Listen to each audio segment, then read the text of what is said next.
13 की एज आते आते बच्चों में जो बायोलॉजिकल चेंजेस होने शुरू होते हैं, बड़े परेशान होते हैं, पशुपेश में होते हैं कि ये क्या हमारे साथ हो रहा है, हमारी ज़िंदगी चेंज हो रही है अचानक, उनको ऐसा लगने लगता है। उस उम्र के जो हार्मोन्स हैं वो उनको पेरेंट से दूर करते हैं, क्योंकि उनको जिस तरह की आज़ादी चाहिए, पेरेंट जानते हैं कि ये उम्र सही नहीं है, तो पेरेंट रोकते हैं, समझाते हैं, फ़ोन का यूज़ कम करो, इंटरनेट कम करो, तुम्हारा दोस्त ठीक नहीं है, तुम्हारी कंपनी ठीक नहीं है, अच्छे दोस्त रखो, ये करो, वो सब करते हैं। उनकी मजबूरी है, उनको पता है कि ये उम्र फिसलने वाली है। और बच्चों को लगता है कि मैं जहाँ जहाँ आज़ादी चाहता हूँ यही दो लोग मेरे दुश्मन हैं, पता नहीं ये डिजर्व नहीं करते मुझे, they don't deserve a child like me.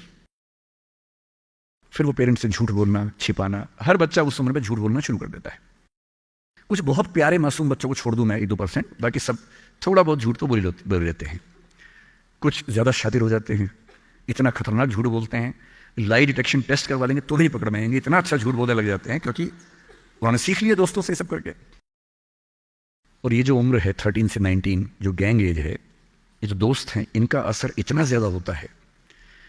और आपकी पर्सनैलिटी कैसी है, हर गैंग में 4-5 लोग होते हैं, उनमें से एक मुखिया होता है, उनका गैंग का नेता होता है, जो थोड़ा सा एग्रेसिव है, डोमिनेटिंग है, असर्टिव है, वो फैसले करता है सबके लिए। आपने डिसीजन मेकिंग का सवाल पूछा, इसी पे सो समझेंगे। उसने कहा कि चलो सब फिल्म देख के आएंगे, तो बाकी 4 फॉलोवर्स होते हैं, वो चलते हैं, जी जी चलो चलो चलो चलो चलो। इन सबका सेल्फ रिस्पेक्ट का लेवल अलग अलग है। जो नेता है उसमें सेल्फ रिस्पेक्ट बहुत ज़्यादा है, इतनी ज़्यादा है कि वो दूसरों की सेल्फ रिस्पेक्ट की धज्जियाँ उड़ा देता है। वो ये मान के चलता है कि मैं राजा हूँ, जो मैं कहूँगा वही होगा। और जो बाकी 4 भेड़ बकरियाँ हैं, जिनमें कॉन्फिडेंस की कमी है, असर्टिव नहीं है, सबमिसिव हैं, दब्बू हैं, डरपोक हैं, वो बेचारे उसकी बात को फॉलो करते हैं। और ये जो 4 है ना, इन पे खतरा बहुत ज़्यादा है, क्योंकि जो नेता है वो पहले से बिगड़ा हुआ है, वो हैबिचुअल है कई चीज़ों का, और वो इन 4 को बोलता है आज हम सब ड्रग्स ट्राई करेंगे। पूछ नहीं रहा है, बता रहा है। अब इन 4 में से एक के मन में है कि ना करूं, मम्मी ने उसको 1000 बार समझाएगी बेटा ये मत करना, वो बेचारा बोल ही नहीं पा रहा, घबराहट हो रही है उसको। बड़ी मुश्किल से मिमियाते हुए एक वाक्य उसने बोला, मिमियाना मतलब बिल्ली की तरह से बोलना, कैट की तरह से बोलना। उसने कहा यार मम्मी ने कहा था ठीक नहीं होता है। अब उसके बाद जोर से ठाका मार गया, ये देखो मम्मी का बच्चा, ये देखो मम्मी का बच्चा, इसको दूध पिलाओ इसको, बच्चा है, ये तो बड़ा ही नहीं हुआ, ये तो मर्द ही नहीं बना अब तक। हम तो मर्द हैं, हम तो बड़े हैं, हम तो ग्रोन अप हैं। इस बच्चे की सेल्फ एस्टीम, सेल्फ रिस्पेक्ट इतनी कम है कि डर जाएगा, एकदम घबरा जाएगा। 3 लोग बोलेंगे अरे कुछ नहीं होता, अरे कुछ नहीं होता, आजा आजा आजा, अरे कुछ नहीं होता, कर ले ट्राई, हम भी तो कर रहे हैं, कर ले ट्राई। और इसी प्रेशर में ये बच्चा पहली बार ऐसी गलती करेगा। और मैंने पहले ही कहा कि रास्ता एक तरफा है, वापसी का रास्ता नहीं। इस प्रेशर को बोलते हैं पीयर ग्रुप प्रेशर, दोस्तों का प्रेशर।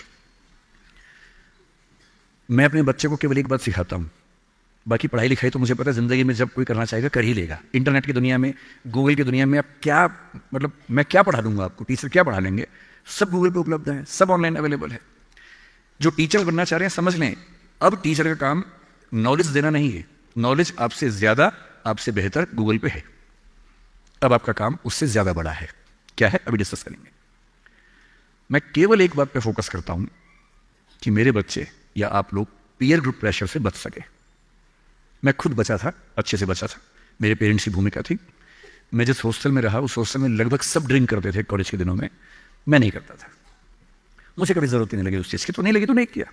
अच्छी बात सिर्फ इतनी है, मैं ये नहीं कह रहा कि ड्रिंक करना अच्छी बात है कि बुरी बात है, वो तो इंडिविजुअल फैसला हर किसी का है, लेकिन मैच्योर होने के बाद, बचपन में नहीं। मैं सिर्फ ये कहना चाह रहा हूं कि अगर 4 लोग मुझ पर दबाव डालें और मैं उनके दबाव में आ जाऊं, ये ठीक नहीं।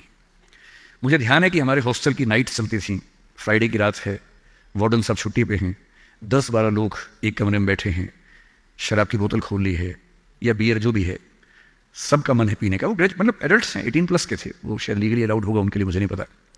और जो लोग नहीं पीना चाहते उनको दबाव बना रहे हैं कि पी के दिखाओ, तू मर्द है तो पी के दिखाओ, बड़ा हो गया तो पी के दिखाओ। जब भी कोई ऐसा दबाव बनाए ना, इतना भी दबाव में नहीं आना है। जैसे भी बोले बड़ा है तो पी के दिखा, आपको बोलना है मैं इसको पिए बिना ही बड़ा हूं। मर्द है तो पी के दिखा, मैं इसको पिए बिना ही मर्द रहता हूं। तुम इसको पी के मर्द बनते हो, हम ऐसे ही मर्द हैं भाई। दोस्त नहीं है क्या हमारा, तो क्या बोलना है, अगर तुम्हारी दोस्ती के लिए मुझे पीनी पड़ेगी शराब, तो मेरी दोस्ती के लिए तुम छोड़ तो नहीं सकते? अजीब बात है भाई। दोस्त, क्या मैं ही तुम्हारा दोस्त हूं? तुम मेरे दोस्त नहीं हो? तुम्हारी दोस्ती के लिए मैं ड्रग्स लेना शुरू कर दूं और मेरी दोस्ती के लिए तुम छोड़ नहीं सकते? अगर तुम छोड़ नहीं सकते तो मैं ले नहीं सकता। और दोस्ती अपनी जगह है, हमेशा ध्यान रखना।